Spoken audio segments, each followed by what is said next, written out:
Who are you? I'm a You're the blood of God, right? Oh, You're a royal priesthood. You're chosen. You think that God wants to give you seconds? No, God don't give seconds. Oh, excuse me. You see what I'm saying? God gives the best. Am I right or wrong? No, yes. But we don't know how to wait on the Lord. That's right. That's it.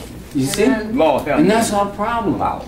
We got to learn to wait. It's not just asking, but then you really got to be sincere and say, Lord, you know, I'm waiting on it. You got to fast And if you don't hear it, just You keep got praying. Lord. The answer will come. Amen.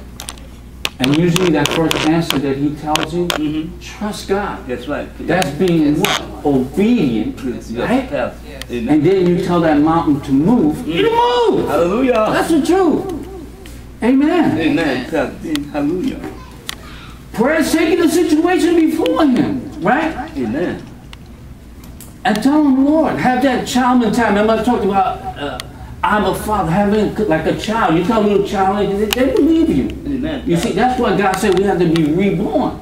You see, in order to take all that mindset, that junk that's in there, out of it and trust the Word of God and believe in the Word of God and have no doubt that He wants the best for us. Amen? Amen. Now, when we come to God in prayer, listen to me very carefully, those watching by video.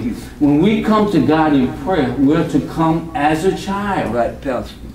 As a child of the Most High God.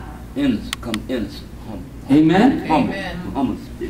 In our conversation, right with Him, to come to Him just as a natural child runs to their earthly parents. Amen, Pastor. Just like your child comes to you. That's how we're to come to God. Amen? Amen. Praise the Lord. Hallelujah. I thank you, Lord. Romans 8. Did y'all get that already? Yeah. Romans 8, verse 15 through 16. Hallelujah. Who has it in the King James?